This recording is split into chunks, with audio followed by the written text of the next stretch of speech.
সবাইকে স্বাগত জানাচ্ছি। আমি সৈয়দ হারুনুর রশিদ, যুগ্ম police commissioner, cyber security and support centre, DB DMP, Dhaka. Zahid Khan all exam helper নামে একটা ফেসবুক আইডি হতে কিছু পোস্ট করা হয়। যেমন আমি যদি সেই পোস্টগুলো উল্লেখ করি, যেমন আগামী 15ই সেপ্টেম্বর 47তম বিসিএস প্রিলিমিনারি পরীক্ষা অনুষ্ঠিত হবে। যাদের 100% কমন অরিজিনাল কপি লাগবে তারা ইনবক্স করুন।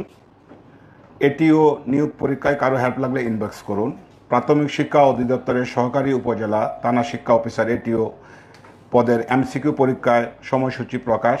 100% প্রশ্ন কমন দিব। যাদের জবটা লাগবে তারা ইনবক্স করুন। এইরকম কিছু ফেসবুক পোস্ট পিএসসির দৃষ্টিগোচর হলে বিষয়টি আমাদের ঊর্ধ্বতন কর্তৃপক্ষকে অবহিত করেন। অবহিত করার পর আমরা নির্দেশিত হয়ে এই ফেসবুক আইডিগুলো আমরা মনিটর করতে থাকি এবং মনিটর করাকালীন সময়ে একজন আসামিকে আমরা গ্রেপ্তার করি এবং তার মোবাইল ফোনে এই ফেসবুক আইডি এবং তার যে বিজ্ঞাপনগুলো যে প্রচার করেছে সেই সংক্রান্ত আমরা তথ্য উপাত্ত পাই এবং তাকে আমরা আমাদের হেফাজতে নিয়ে আসি। তার কাছে আমরা মোবাইল ফোন 4টি, ল্যাপটপ 1টি এবং 8টি সিম কার্ড উদ্ধার করি এবং তার যে এই বিভিন্ন যে প্রতারণামূলক যে পোস্টগুলো করছে সেখান থেকে যারা ইনবক্স করছে তাদের কাছ থেকে সে একটি নির্দিষ্ট পরিমাণ অঙ্কের টাকার বিনিময়ে সে প্রশ্ন দিবে বলে সে তার ফেসবুকে পোস্ট করে।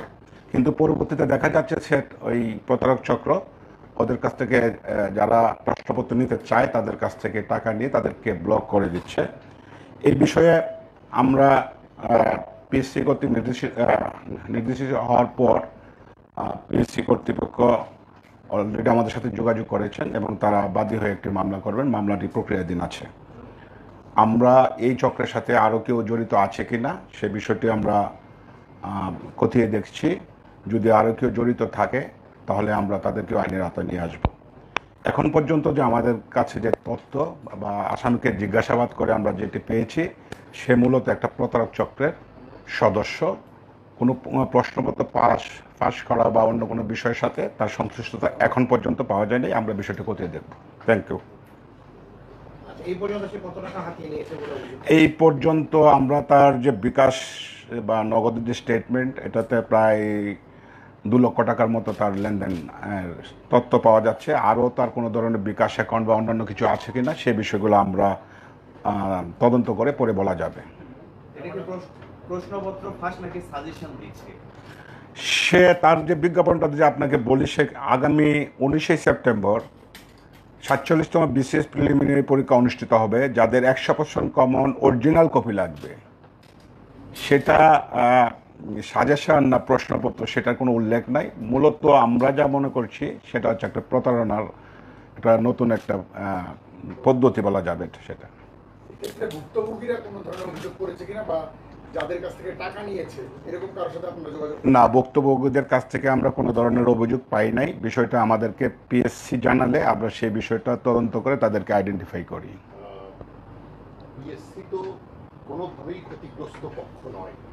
ক্ষতিগ্রস্ত যদি কেউ হয়ে থাকে, প্রতারিত হয়ে থাকে, তাহলে যারা তাদের প্রতারণার ফাঁদে পা দিয়েছে, টাকা দিয়েছে, তারাই ক্ষতিগ্রস্ত ব্যক্তি।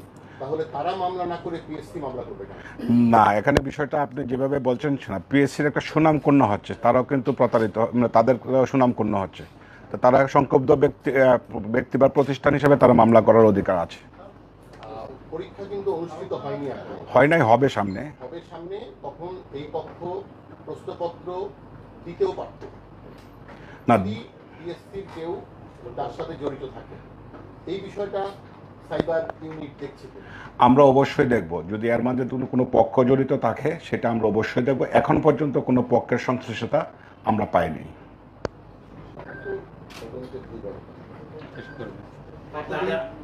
কতদিন ধরে এই ধরনের কার্যক্রম করে আসছে? এর আগে কোনো তাকে আমরা জিজ্ঞাসাবাদ করেছি। সে এই পেজটা সে 6 মাস আগে খুলেছে এবং 6 মাস ধরে সেই রকম প্রতারণার সাথে জড়িত। সে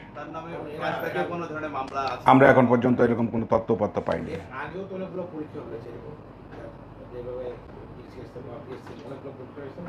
ওইগুলো দেশে করছে কিনা শিক্ষক নিয়োগ নিবন্ধন বা তাকে আমরা আজকে গ্রেপ্তার করেছি, আমরা রিমান্ডে নিয়ে আসবো, আনার পরে জিজ্ঞাসাবাদ করলে পুরো বিষয়টা আমরা জানতে পারবো। আসামির নামটা হচ্ছে মোহাম্মদ স্বাধীন মিয়া, পিতা মোহাম্মদ মফিজুর রহমান, মাতা মোহাম্মদ শান্তনা বেগম, স্থায়ী ঠিকানা হচ্ছে ডাঙ্গি ডাকঘর পাইকান, রংপুর। সে একটা বেসরকারি পলিটেকনিক্যাল ইনস্টিটিউটে থেকে সে পাশ করেছে এবং বর্তমানে সে একটা প্রাইভেট ইউনিভার্সিটিতে পড়াশোনা করছে। এই বয়সে প্রতারণা শুরু করেছে। জি, আপনি এখন এই ফাঁদে জানার পারে না দেন অভিভাবক এবং ছাত্রদের জন্য কিছু বলবেন?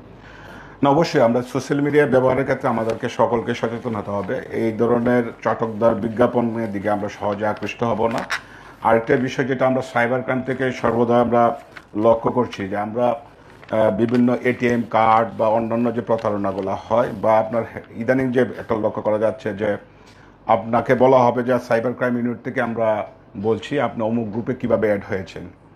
তো অনেকে হয়তো এটা জানে না যে আপনার মোবাইলে একটা ওটিপি যাবে, সেই ওটিপিটা আমাদের কাছে শেয়ার করুন। পরবর্তীতে দেখা যাচ্ছে তার হোয়াটসঅ্যাপ বা ফেসবুক সেইগুলা সে নিয়ন্ত্রণ নিজে নিয়ে এবং বিভিন্ন রকম হুমকি বা ভয়ভীতি দেখে তার কাছ থেকে যে টাকা আত্মসাৎ করছে। তো আমাদের এটা থাকবে, আবেদনটা থাকবে নাগরিকদের প্রতি যে কেউ কোনোভাবে কোনো ধরনের ওটিপি শেয়ার করা যাবে না, সেটা ব্যাংকের কর্তৃপক্ষ বলুক, বিকাশ বা নগদ থেকে বলুক বা কোনো সাইবার ক্রাইম ইউনিট থেকে বলা হোক না কেন, যাতে কোনো ব্যক্তি তার ওটিপি, তার মোবাইলে যে ওটিপিটা আসবে বা ব্যাংকের ওটিপি কোনো কিছু শেয়ার করা যাবে না। আপনারা বলছেন যে আসামিকে আপনি ধরেছেন তার নামে আগে কোনো মামলা নেই? এখন পর্যন্ত আমরা যাচাই করতে পারিনি সেই বিষয়টা। শেষে আপনাদের আমি টাইটেল দেখতে পাচ্ছি বিভিন্ন প্রতিযোগিতামূলক পরীক্ষা প্রশ্ন ফাঁস। তো এর আগে কি তার এই ধরনের কোনো কিছু? তার ফেসবুক আইডিতে যে কথাটা উল্লেখ আছে আমি আপনাদেরকে প্রথমে বলেছিলাম যে সে উল্লেখ জাহিদ খান নামে একটা ফেসবুক আইডি, এখানে লেখা আছে অল এক্সাম হেল্পার ব্র্যাকেটে, তার বায়োতে যা লেখা আছে, বায়োতে এরকম লেখা, ফেসবুক আইডির বায়োতে লেখা টাকার বিনিময়ে প্রশ্ন সরবরাহ করি, রেজাল্ট পরিবর্তন করে দিই, হেল্প লাগলে ইনবক্স করুন। তার যে বায়োটা আছে ফেসবুকের, হ্যাঁ সাহসী। জি,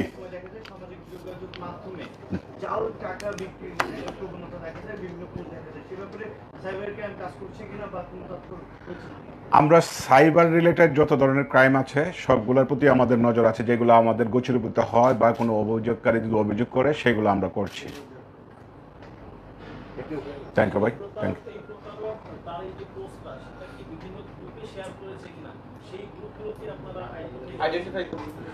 আমরা তো আজকে আর গ্রেপ্তার করলাম আসামিকে, আমরা একটু এই সাইবার রিলেটেড ইনভেস্টিগেশনটা একটু সময় নেই আর কি, আমরা অবশ্যই সেগুলো দেব।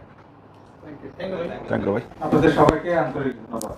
আমাদের প্রেস ব্রিফিং এখানে আনুষ্ঠানিক সমাপ্ত। সালাম আলাইকুম।